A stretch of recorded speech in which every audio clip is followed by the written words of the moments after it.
HanselMinutes.com. It's Hansel Minutes, a weekly discussion with web developer and technologist Scott Hanselman. This is Lawrence Ryan announcing show number 406, recorded live Thursday, January 9th, 2013. This episode of Hansel Minutes is brought to you by Telerik, offering the best in developer tools and support. Online at telerik.com. And by Franklins.net, makers of Gesture Pack, a powerful gesture recording and recognition system for Microsoft's Kinect for Windows developers. Details at gesturepak.com. In this episode, Scott talks with Jeff Atwood about his new startup, Discourse. Hi, this is Scott Hanselman. This is another episode of Hansel Minutes. I'm talking with Jeff Atwood. We were having an interesting conversation, and I realized that it's better when interesting conversations have the microphone on. You don't customize your editor colors anymore. No. There's a lot of things that have kind of fallen away that I used to care about when I was younger, and younger as documented on my blogs. This was like, I started my blog in 2004. That's not quite 10 years. So I'm talking about the 8 or 7-year-old me. It's not like ancient history, right? And Yeah. Like, I totally just do not care about customizing editor colors at all. I get an email probably once or twice a week, and it's usually very well-meaning broken English. Please, Hanselman, send me your Visual Studio settings file. I want my IDE to be like yours. And the answer is, well, it's already like mine because I leave the defaults. Send me your customized hotkeys. Well, I use the default hotkeys. Yeah. Like, I make the font bigger because I'm old. That's basically make the font 14 point and move on. I remember used to be on a quest for the perfect programming font. I don't care. Yes. I use Consolus. Yeah. Well, something did change there with fonts, though. As monitors got high resolution, we're moving into the Retina era slowly on desktop, but we're getting there. So I think font becomes a little easier because you have much more resolution, so it can just look more awesome sort of by default, basically, right? Like, before, when I originally talked about fonts, I wasn't even using ClearType, meaning I wasn't using any aliasing. It was like literally pixel fonts. I remember that. Pixel fonts like on an arcade game from the 80s. That's what we were doing. And that's what we were talking about. So, like, the whole, tone of the discussion just changed because the technology changed. That's another reason. But also because, like you said, it's just defaults. Who has time for this? I mean, as I mentioned, I have the twin girls who are almost 2 now, and the Discourse project. So there's just sort of a limited number of things I can worry about in my life now at this age. Like, time falls away from you as you get older. You have so much time and you don't realize it, which is the problem when you're young, to do whatever. And as you get older, your time falls away because, first of all, you run out of it. You actually die at the end of this, right? You start realizing that as you get older and thinking about it. And then second, because you have a lot more commitments to your time. Yeah. Particularly with kids is the big one. Like, and I love the time I spend with my kids. Don't get me wrong. They're so much fun, but it is a lot of time and it's important time, right? Like, you need to slice out part of your life for these new people. I mean, they need you. They need you. They need you to be what they want to be. Has one of your kids told you to put your phone down yet?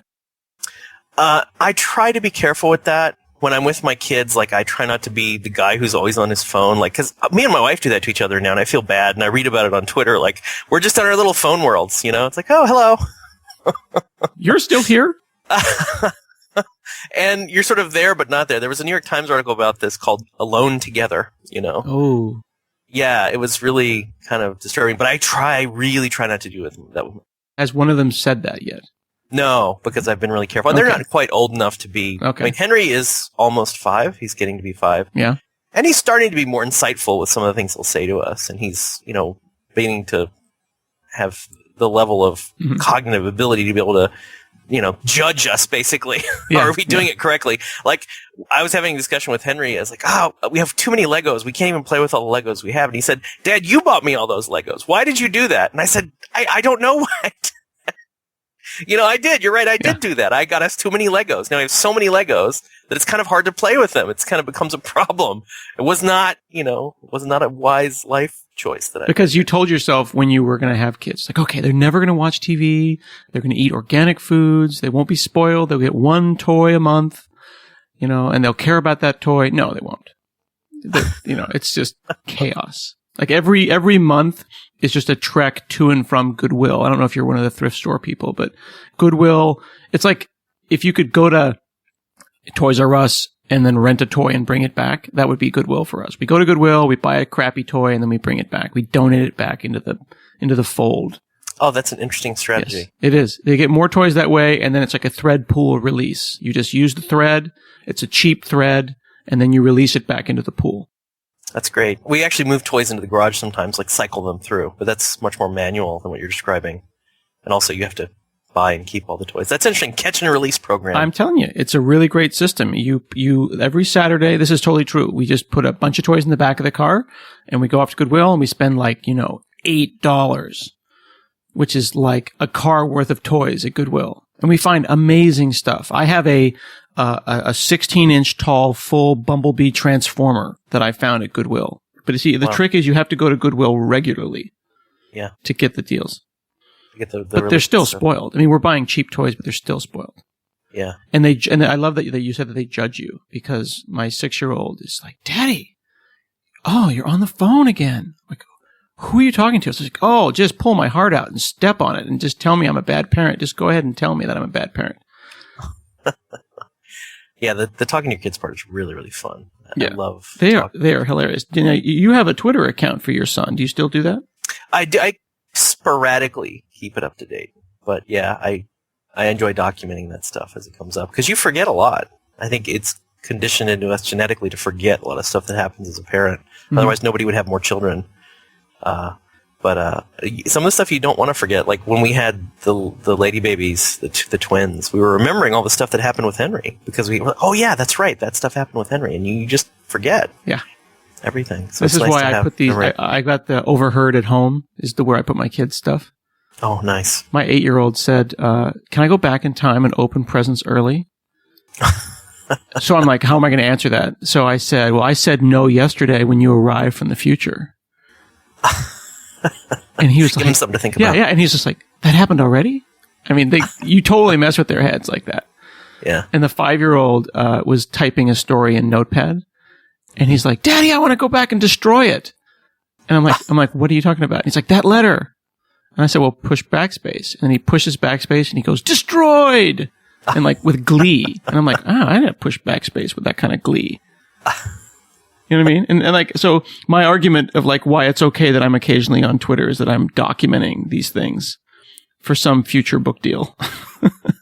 Well, that's the reason. I mean, if you go back more selfishly to why I started my blog, it really is about documenting my 7-year-old self, like we originally talked about. Like, what was I like 7 years ago? What was I like 10 years ago? I don't remember. And like, sometimes, like, recently on Twitter, for example, I had this experience where I bought a chair online, like a new fancy chair. It was like the one nice, like my gift to myself this year, I guess. Mm-hmm. So I bought myself a really fancy chair, even fancier than the one I have. And it was the Herman Miller Embody, if anyone's curious. Is that better than the Aeron? It's supposed to be. I'm going to kind of try it out.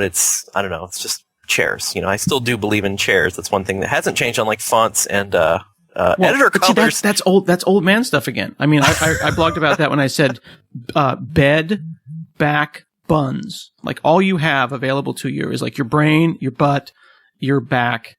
That's like you have to maintain those things. So you need to be sleeping well and sitting well. Well, eyes as well. That's true. Oh, actually, I haven't done anything with my eyes. Have you? Well, monitors. I mean, just don't cheap your monitors. Like, get really nice monitors that actually work.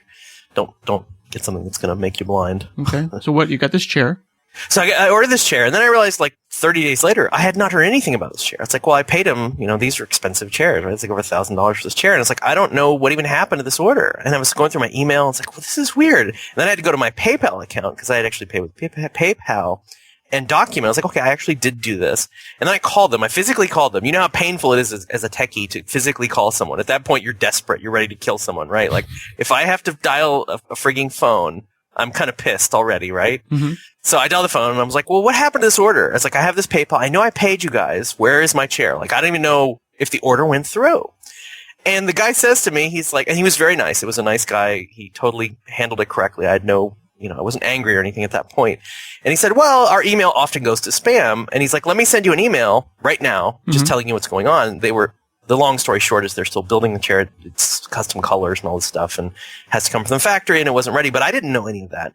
And so he sends this email and sure enough, I check in my Gmail account and it's under spam, which is really, really rare for me. Like Gmail is pretty good with the spam. And I was like, wow, that's really weird. And I checked the headers, and I told this guy, I was like, how do you have this conversation? I was like, well, look, I don't want to be weird about this, but I have a Wikipedia entry. I've actually built things on the internet, and I think you guys are really doing something wrong with your email. If all your email is going to spam, something is wrong, and you guys should fix it. And it's like, how do you explain this to this guy? And so then I looked at my blog entry on that, because I wrote a whole blog entry about how weird it is sending mail. Mm-hmm. The first step in code is like, oh, send mail, done. But the actual bug part of sending the mail is all the bullshit you have to do to get your mail to be deliverable, which has almost nothing to do with the code and everything to do with like your server configuration, the reverse PTR record. It's yak shaving. Yeah, it is. And I had this post I wrote, which documented all this stuff that at the time I really wanted to remember, and I did remember it. And I could give it to this guy, as weird as that sounds. It's like, here's some customer. I'm going to fix all your problems. But as a customer, I selfishly want to know. I mean, this is a business where I, a customer, had no idea where my order was. I was like, this is crazy. You guys need to fix this. And here's a blog entry I wrote so that I could remember this and share it with you, right? Right. This is why we do this stuff. It's the same principle of why we have a Twitter account for our kids and all that stuff, is you're trying to create this breadcrumb trail of useful information that you can follow. No, and then other people can follow it. And that's great. And that's entirely the point of it. It's not nearly as frivolous as it sometimes seems. It's such an obvious thing, though. Like everyone, I assume you get the same thing with like, how do you stick with it? And how are you working on, how do you keep blogging? And it's like, well, I don't want to lose this, so I got to put it somewhere. Yep. And I know that email is not where you put things. Like if you want to remember anything, email is not the place to put it. Right. Yeah, I will not answer emails and instead write a blog post and send someone a link to the blog post. And it's weird too, as much as, as a programmer, I grew up sort of in the era when computers weren't really connected to the internet at all. Using a computer was a very solitary activity. Mm-hmm. And the reason I got into it was that I was an introvert, and, people are scary. People aren't predictable. People are, I don't even understand how girls work, for God's sake. So I would spend all my time on this computer. Didn't go to my prom, didn't do any of that stuff. I mean, I had friends, but I was very much an introvert. And now every project I've worked on, every single one since like 2008, has been about talking to other people on the internet, like connecting people together so that they can talk to each other. These are what my projects do. That's what Stack Overflow does. That's what Stack Exchange does. It's, the programmer in Brazil answering a question from a programmer in New Jersey. Uh-huh. And Discourse, my new project, is the same thing. It's like letting these two people talk to each other about basically bullshit, right? Like Stack Overflow is very strict about that. No, we have to talk about programming. We can't argue about which Java keyword is the coolest. You must answer the question. Let's actually get some work done here. And Discourse is more like, hey, we don't have to actually get any work done. Let's talk about the coolest movie we've seen recently. But it's about connecting people together and letting them talk to each other. But in a disconnected way. They're not actually sitting with each other. But it feels connected, though. It feels very connected, particularly on Discourse, because you're talking about more social, more personal things usually, right? Like, because a Discourse forum could be about, anything, including like some specialized disease that your children have, where you really have this community that comes together and needs to help and support each other, right? In a very empathetic way, where empathy is the order of the day. It's not so much solve my problem or get out of my face like we do at Stack Exchange, but hey, let me just talk to you about how hard my day is with my children that have this disease, which is like, that is so horrible. Like, I can't even imagine, I think, you and I think both very likely we have very healthy children. We don't have any real, all we have is first world problems that don't matter as much when it comes to our kids. That's all I'm talking about. But imagine if you did. Imagine what that would feel like. And that's what Discourse is about. It's like bringing those people. They can't physically be together, right? They just can't. So that's the beauty of the internet. It's bringing all these people together in this disconnected way, but it feels so real. In fact, I was about to post this on Twitter, but I was kind of afraid to, that my extended internet family feels more real to me than my actual extended family. Not my wife and my children, not that, but just outside of that circle, my internet family feels so much more real to me than my actual family. And I was like, well, that's kind of a weird thing to say, to the point that I was a little uncomfortable actually typing that in Twitter. I was like, well, people are going to think I'm weird, which sometimes it depends what I'm saying. I don't mind, because, everybody's a little weird. But I really do feel that way. And that's why I like Discourse. That's why I like Stack Exchanges. You build these connections. Like, I had a few people who were very, very good technically, like sort of understood what we were doing at Stack Exchange, follow me to Discourse. I don't mean like Sam Saffron, who's great, who was a coworker on the project, but just people who were sort of in the universe of things happening in Stack Exchange and got shit done, followed me to Discourse. And I think that's amazing. And I love these people. Like, I think they're so good at what they do. And it's just, I just love these relationships I have with them. You know, they're very at arm's length. They're over the internet. I don't know these people. Like, one guy's in Japan. He's actually Japanese as far as I can tell. But he's so good. And I love the interactions I have with him. And that goes for a lot of the people that I meet online, and have these, you know, disconnected, alone together moments with. Those work for me. Is your wife similar in the sense that she has these online relationships? Because my wife and I get into kind of lowercase a arguments about whether or not I'm maintaining effective relationships. So, like, for example, I'll talk to my cousin. I see him once a year at Christmas, right? But I feel, quote unquote, close to him because I'm liking stuff on Facebook or tapping on Instagram, or I feel like I talk to the guy a couple times a week. And my wife will be like, yeah, we haven't seen them in a while. We should go over there. And I'm like, I talk to him all the time. And she's like, well, not really. You're not really talking to him. Well, if you have the benefit of being physically around, I think you should exploit that. I mean, if you work at a place, you should sit down with your coworkers and have lunch. I mean, you know, my ex-partner, Joel Spolsky, was a huge fan of that. He has an entry about, you know, eating lunch together and the importance he placed on that. And I do believe you should exploit that when you have that. But physical location is kind of a tough requirement, right? Like, say, you know, this gets into hiring, and it's interesting because at Fog Creek, where Joel was, and of course at Stack Exchange, they've actually opened up remote hiring, which Joel was very, very, very opposed to. But one thing I always pointed out was, if you have this idea that you're only hiring the best, but you're saying, I'm hiring the best of the best that are willing to move to New York City, are you really telling the truth? Right? Are you really hiring the best of the best, or are you hiring the best people that, you know, can actually somehow make their way to New York City?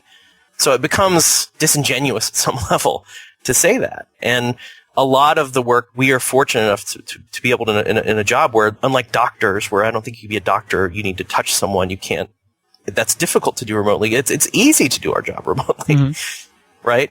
So I think having both of those relationships available, in other words, the distance relationship, the together alone relationship, and the physical relationship, I think are you should exploit both of those. You should exploit and take advantage of what you have. Sure. But you don't think that one is invalid because it is mostly online, do you? No, not at all. I think they're extremely complementary, I think. Like, my wife and I have interactions on Twitter that I like.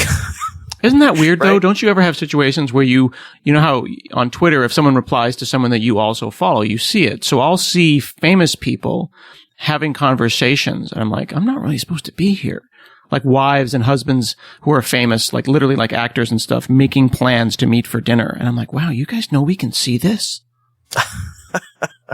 Surely I can't be the only person that thinks about that. Right. Yeah, it's interesting because we are moving into an era where I think the together alone stuff is happening a lot more just because the internet is happening. The internet is so prevalent now and so pervasive. I mean, you're driving in your car and you can use the internet. That's still amazing to me. I can drive in my car and use my little Android tablet and browse the web. I was like, holy crap, I was dreaming about this in 2000. Hopefully while not driving. No. As a passenger, of course. Yeah, as driving. Just saying. As a passenger. we have a lot of human beings in our family now, so we have a van and that sort of thing. So one thing I was reminded of is you actually had a forum on your blog for a while, did you not? I used ASP forums. It was there for about 2 years. 2 years. It was actually not just because I wasn't just goofing around. People wanted it. They wanted somehow a Hanselman branded place to ask questions that was not spammy. Right. And one thing we're looking at with the Discourse project is the reality of forums. A blog can be great if just one person is writing it. If the one person is talented enough, the blog is going to be awesome and people will find it and it'll totally work. It may take some time, but it'll work. Whereas a forum, you need a quorum. You need like a number of people to show up every day and go to this forum and participate for it to even remotely work.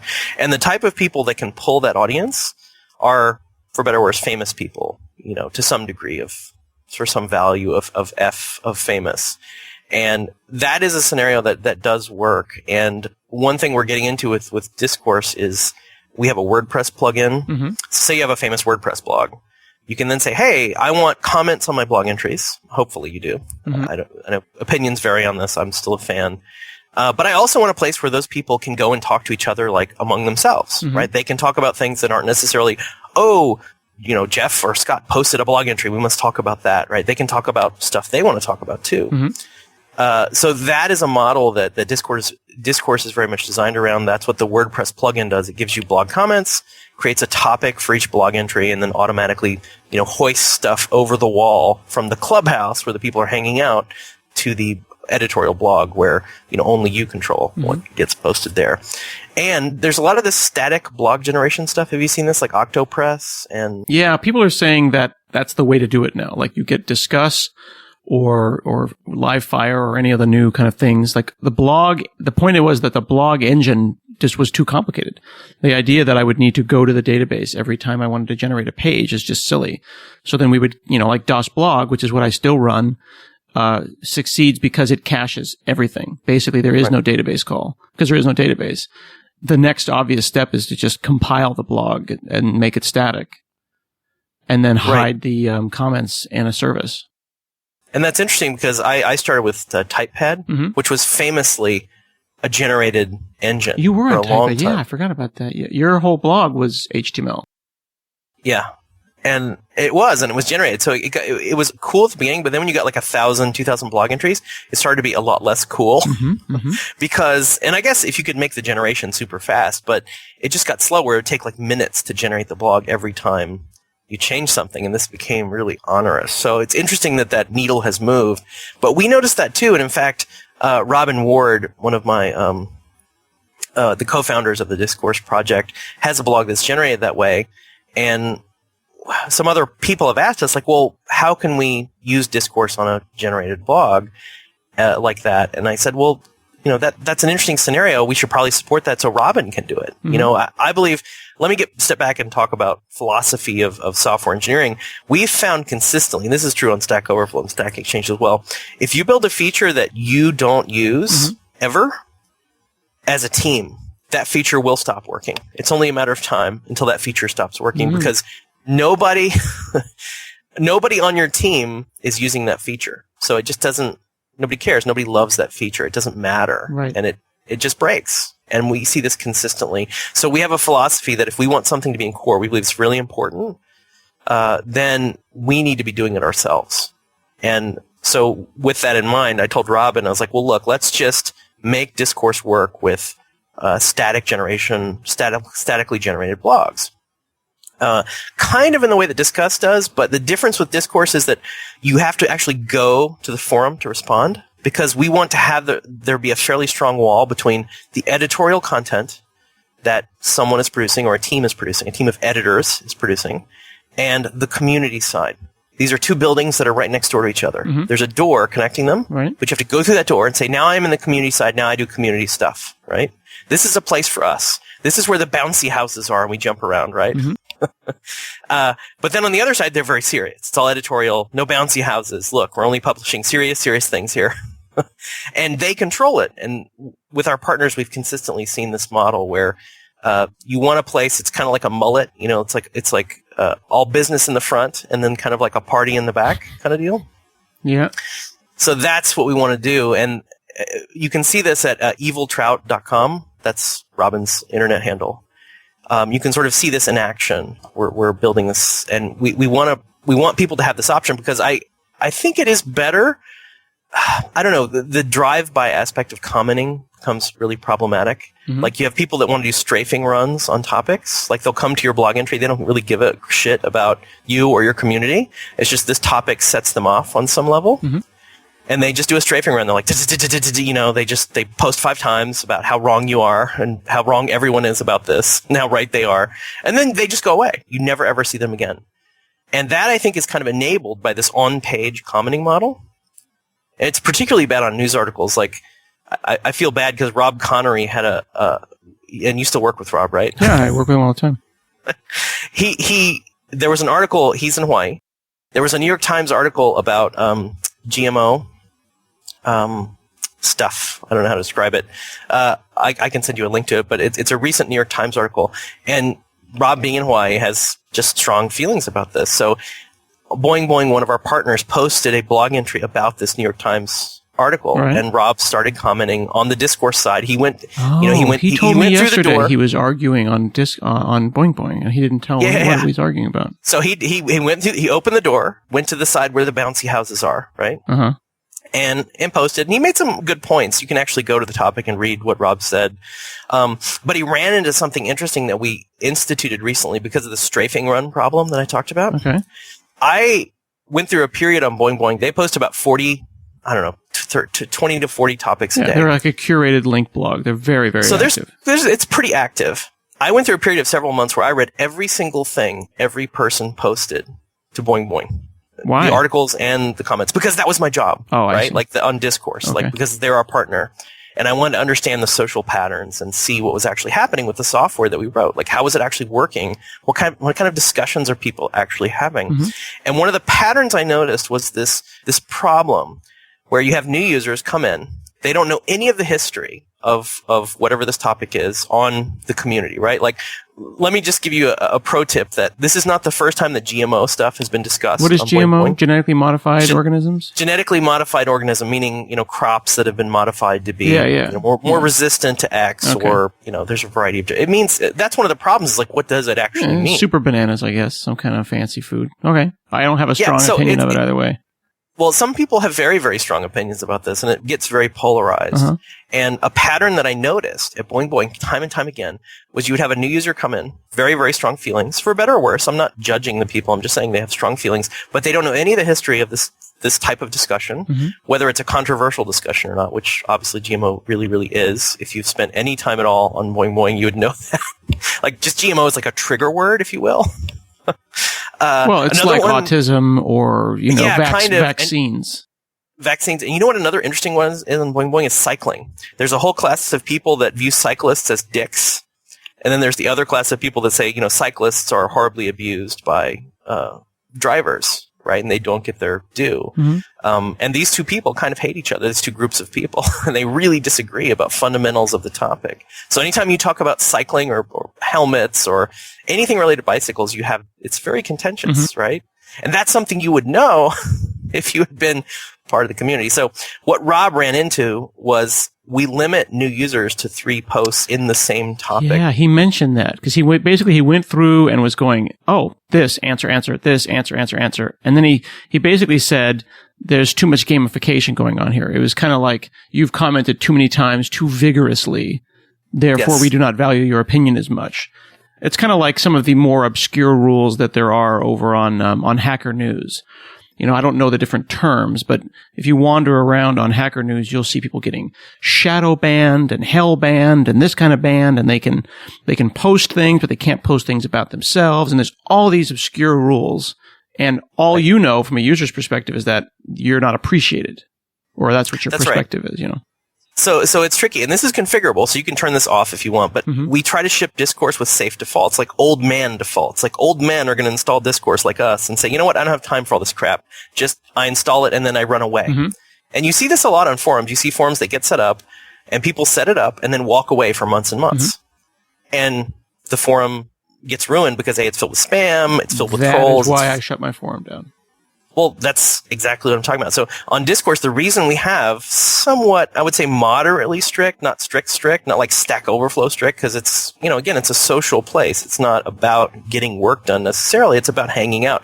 But you have to be, it's surprising, like Robin Ward and I were talking, that we've never seen a community ruined by too many rules or too much moderation online. The only place we've seen communities get ruined is when they have no rules and no moderation. Well, what is ruined, that is though? really, really consistent. What is ruined? Like, one of the things I don't like is I'll find something on a PHP BB, and then I'll search and I won't find something, and then I'll search again and it'll say you can only search once every 5 seconds, and it's like, wow, I'm getting like penalized for being fast. Yeah. And then I'm like, well, that's just PHP sucking, PHP BB sucking in particular. Yeah. So that's another thing we're trying to address is our searches. It's still evolving, but it's already, I think, better than what's out there. But to answer your question, what ruins a forum? Well, spam, obviously. Sure. Spam is self-evidently ruining, right? Weeds growing in your garden. Right. Second, the plants may just die. You may not have enough people coming by, and then it's just empty. It's like you didn't engage. Because, for example, on most default forums, although this is improving somewhat, like, you don't even know if somebody replied to you. I've had this experience so many times where I go to some forum I don't use too much because there's experts there on some topic that I want to talk about, and I post something. And then there's a bunch of responses, but I don't know because I don't get emailed. I don't get, I guess, basically emailed. I guess you'd have to email at that point. But I don't know. And so the reason your garden would die is the plants die because, nobody's upkeeping them, right? Nobody's saying, hey, oh, this guy responded to you. Mm-hmm. Oh, this woman responded to you. Oh, this is interesting. Somebody mentioned your name. All that stuff that we really take for granted now does actually work on Discourse. So that's another reason the garden could die. And then another more interesting reason your garden could die is you have plants that become too dominant in the garden. Mm-hmm. And this relates to the strafing run, where some people come in and just have really, really strong feelings about stuff and really dominate the discussion in a way that's unhealthy. Just like one plant taking over your garden would be unhealthy for your garden. Presumably you want a garden that has a variety of, different things that you want to eat. And diversity of opinion is really important. It's just like when I'm talking, eventually I stopped. I know I've been talking a lot and I apologize, but I pause and then you talk and then we listen and I listen to what you're saying. We alternate between talking and listening, yes? Well, the more you're replying. Or talking and waiting for your turn to talk.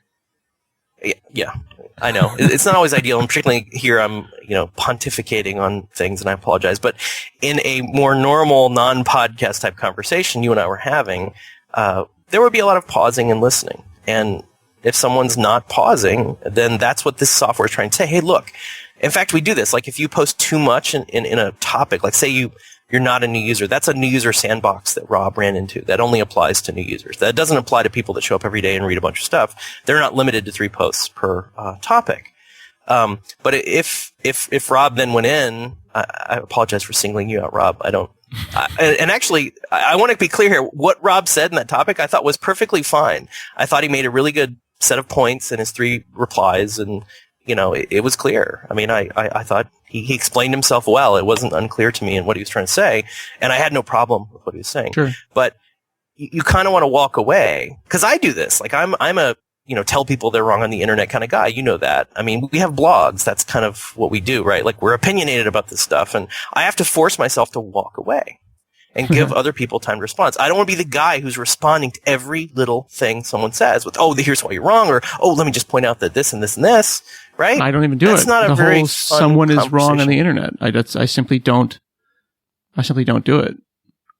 Robin, we're talking about Rob now, but I do the same thing. I tell him, dude, this doesn't matter. Just don't have that argument. Like I think maybe you and I disagree a little bit on this, but I don't personally, argue I don't argue much on the internet, because chances are, like, I can't even think of the last time that I convinced someone to change their opinion. You know what I mean? Like, thank goodness you argued with me on the internet. That's right. And that's you bring up an amazingly excellent point, which is, what is the point of this discussion, right? The idea is that you adapt your opinion over time. You don't necessarily need to change at 360 or, 720 or whatever the rotation we're spinning and pirouetting around here. Yeah. We learn, right? And we adapt. Like, let me give you a specific example. So we had one of those bicycling conversations on BBS, and it was about helmets. Mm-hmm. And to me, it's self-evidently obvious that people on bicycles should wear a helmet.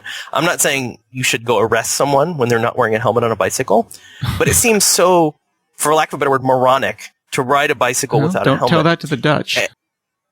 Well, I know. And then I looked at the data, and people were saying, no, you're wrong about this. Yeah. I was like, well, and rather than reflexively saying, no, you're wrong, I was like, well, let's go look at some of the data. Let me think about what you're saying. Uh-huh. And I looked at the data, and there's actually way more accidental deaths in the U.S. than cycling deaths, like by a huge number. I think there's basically, I have to go look at the topic, but I want to say around 2,000 deaths per year cycling. Yeah. Like, more people get electrocuted than die from bicycle accidents in the U.S. And in the UK, it's even less. So the epidemiologists were saying that, if you don't require people to wear a helmet, more people will ride bicycles. Some of them will get hurt, yes, but the health benefits to society are greater than the helmet benefits. And I was like, that's such a weird argument. But if you look at the data, the numbers are just so small from the deaths on cycles that it starts to kind of make sense, because it doesn't matter, right? Like, wearing a helmet, not wearing a helmet, certain types of accidents, it doesn't matter. If you're wearing a helmet, you're kind of toast regardless, sure. Right? Which is, I don't want to get morbid, but it can be weird. And yeah, so I just thought it was really interesting that I had really adapted my opinion on this. Like, I would no longer say, yes, you must wear a helmet. If you say no, then you're an idiot, right? I think that the argument's really simple, that you have helmets for anyone under 18, and when they're old enough to make the choice, they make the choice. You know, I mean, like, I think that's a great There was a really point. tragic thing, tragic and or ironic. I think it was an older gentleman who's in his 50s. There's a motorcycle guy who was in a parade for wearing, a choice in wearing helmets. Going about 5 miles an hour, fell off and hit his head and died. And all of the people I feel bad laughing. I know, but it's very sad. All of the people who support everyone should wear a helmet were like, he could have been saved. And all of the people who support not wearing a helmet were like, well, he died with the choice. It doesn't make it any less tragic. I mean, he literally fell off his bike at like 5 miles an hour and hit his head on the curb. Well, as a more dramatic example of where you can get this very wrong, it's like we had 9/11, a certain number of people died. And then we made all these changes to American society that caused a lot of problems. And you might argue that what is the value? Yes, some people died, but how many people are going to die versus the effect of this change you're going to make? And it's a way less extreme example, obviously, bicycle helmets, but it's kind of the same sort of line of thinking. And you can certainly see like the travel stuff has become so onerous now that cycling helmets could be a similar scenario. If you made it really easy to ride a bicycle, maybe more people would. Yeah. I kind of feel like when I go through security, I just like, it's the same people. Like, I want to just say, hey, it's me, guys. You know what I mean? Like the Portland airport. Like, yeah, it's still me. Remember, I was here yesterday. No, take your bag apart. Guys, can we build something on relationships? I'm really seriously, it's still me. I'm right here. Anyway, I do want to apologize to Rob. I didn't want to make him feel like he wasn't able to, say his piece. But you guys can read the topic and see for yourself, and the vast library of GMO topics that we have at Boing Boing. So, if someone wants to play with Discourse, should they install it or should they go to Boing Boing? Like, where are you guys at as far as use? If you want to see real live examples, our two partners are howtogeek.com, which is I love that site. I love Lowell; he's great, and boingboing.net. Okay. Just click on the forum link. And I think it is good to see it live. If you want a sandbox where you can just, post and mess around, at discourse.org, there's a big try it button. You can try that, and that's reset every day, so you don't have to worry about, the wrath of the internet coming down on you if you post the wrong thing. You can play. And then it's just an open source project on GitHub, and we're ramping to version 1.0. Okay, so we shouldn't install it and run it on our own systems quite yet, you don't think? It's pretty good now. Okay. Like we're getting there. I'm less hesitant about telling people to play with it and install it. Because you told me like 6 months ago that I shouldn't have gone and installed it and played with it as much as I did. Well, we made fixes based on what you ran into. We added default caching, which it's kind of a long story, but we assumed there was another caching layer in front of us. There was no caching in the code itself. I see. Now we kind of have both. The code has caching, plus you can add additional caching layers in front. If you want to, because that's what kind of got you. I assumed like WordPress or like whatever, it would just figure itself out. Well, yeah, WordPress is a model of caching, as you know. It's not. Well, so in that sense, it was like WordPress, yeah, exactly. And we fixed it. So if people go, I'm looking here now. If you go to How to Geek, and just right there at the top, it says discussion. And if you click on discussion, it still looks like How to Geek. It looks exactly like How to Geek. The site won't change a lot, but you are looking at a Discourse installation right there, and you can see their forums. Will you tell me when it's time for me to bring Hanselman forums back? Definitely, because I think they would survive on Discourse forums. If you installed them and walked away, you'd have a reasonable little garden going. That would be really neat, because I had to pull weeds all the time. Yeah, no, totally. And that's what it's about. Sustainable gardens, right? That kind of have a fence and maintain themselves. It's not like creating a bunch of work for you. All right. I'm looking forward to it. That's great. So discourse.org, Boing Boing, and How to Geek. And also, of course, as always, codinghorror.com. That's right. Thank you so much, Jeff Atwood. This has been another episode of Hansel Minutes. We'll see you again next week. Bye, everybody.